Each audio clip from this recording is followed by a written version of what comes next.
Once again, Little Stevie. Question 1. If you could be the elected head of government of any country, which would you choose? I don't like to be responsible for other people's lives, and I'm not power hungry, so I'm going to pass on that one.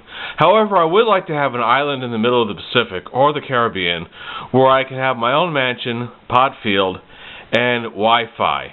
That would be lovely. Oh, and I also want some psychedelic mushrooms. Question 2. Which character on the Andy Griffith Show are you most like? Barney Fife. Question 3. If you are gay and have left the church because of its view on homosexuality, would you return to that church if they changed their stance on homosexuality? Excuse me. My nose itches. I'm assuming that the gay person in question agrees with everything the church stands for other than homosexuality. If that's the case, then yes, I recommend going back to them and they can embrace you with open arms. If you have problems with other teachings, then not so much. I recommend that you kind of go your own way. I don't think the church's stance on homosexuality should be make or break. I mean, you can go like Jim Jones, got People's Temple. Oh yes, we love gay people. Well, steer clear of them anyway. Question 4. Have you ever passed along some gossip? No. Question 5. Have you ever been buried in sand while at the beach? Yeah, I have. I was with some friends. I got drunk. I passed out. I woke up buried 10 feet in the sand. 10 feet in a wooden box with nothing on and holding a cell phone in one hand and a flashlight in the other. No, I've never been buried in the sand. Question 6. Have you ever peed in a pool? Have I ever peed in a pool? No. Question 7. Would you rather grow flowers or vegetables? Vegetables, because you can't eat flowers. Question 8. If a natural or man-made disaster took place, would you want to survive if it could mean you'd be the last person on Earth? Yes. And if I didn't like surviving alone, if I didn't like being alone all by myself in the world, I would simply jump off a bridge or find an abandoned weapon and end it. But at least I would be the one to decide when to die, and I don't want the disaster deciding for me.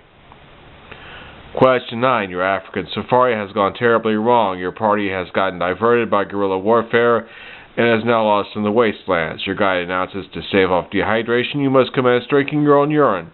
Do you? Yes. I'll drink my own urine. I'll eat the bodies of dead people. I'll do whatever it takes to survive. Question 10. If Billy came to you in private and said his stoical was stuck in a pop bottle and was too embarrassed to phone anyone else for assistance, how would you advise him? Well, I can try to help myself. I could try to help and put some butter on it and try to remove it myself. But I would recommend that Billy just needs to suck it in and call professional assistance, somebody who knows what he's doing more than I know what I'm doing. Just saying. It may pay off in the long run.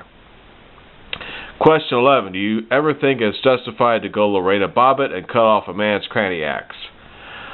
I was about to say no, and then I remembered reading a novel about a woman who was having sex with a man, and he died, and he was stuck in her, and she had to take one of those electric knives and just slice it off to free herself. So yeah, I think that's the only instance where it's okay to go Lorena Bobbitt, because he's not going to need it. Question 12. If you woke up one morning... Oh, by the way, I'm going to rip off Richard Pryor. He was telling a joke about rape and how, yes, he understands that it's horrible to steal a woman's humanity like that. But instead of cutting it off, her hoo-ha would just lock up.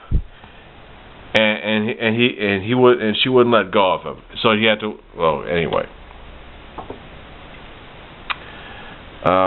Question 12. If you woke up one morning with blood on your hands and a bloody knife on the floor by your bed, but there were no wounds on you. What would you do? Would you alert the police or stay quiet?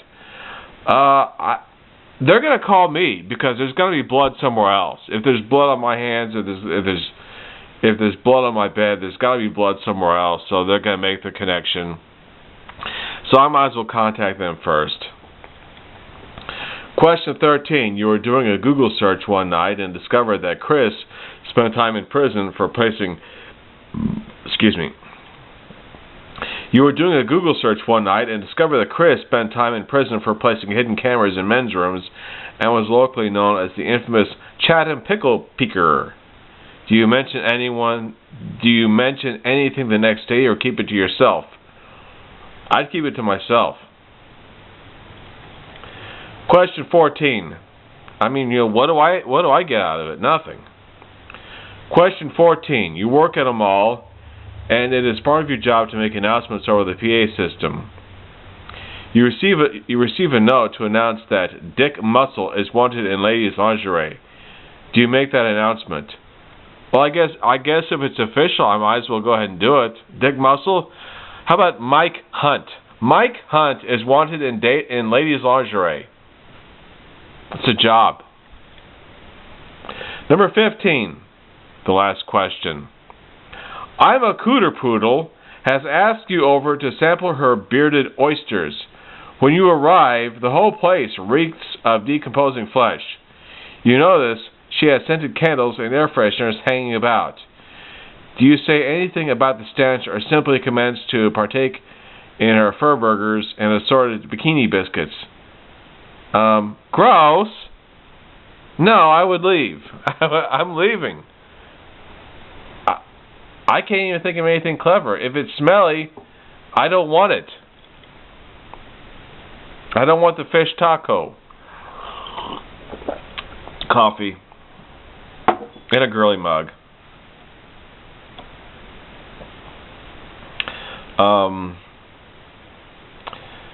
So that's it. I would just leave and go home. So anyway, those are my 15 answers to Stevie's 15 questions. And that's it for my daily contribution to the YouTube orbits. Thank you very much. Have a nice day, and I will see you tomorrow.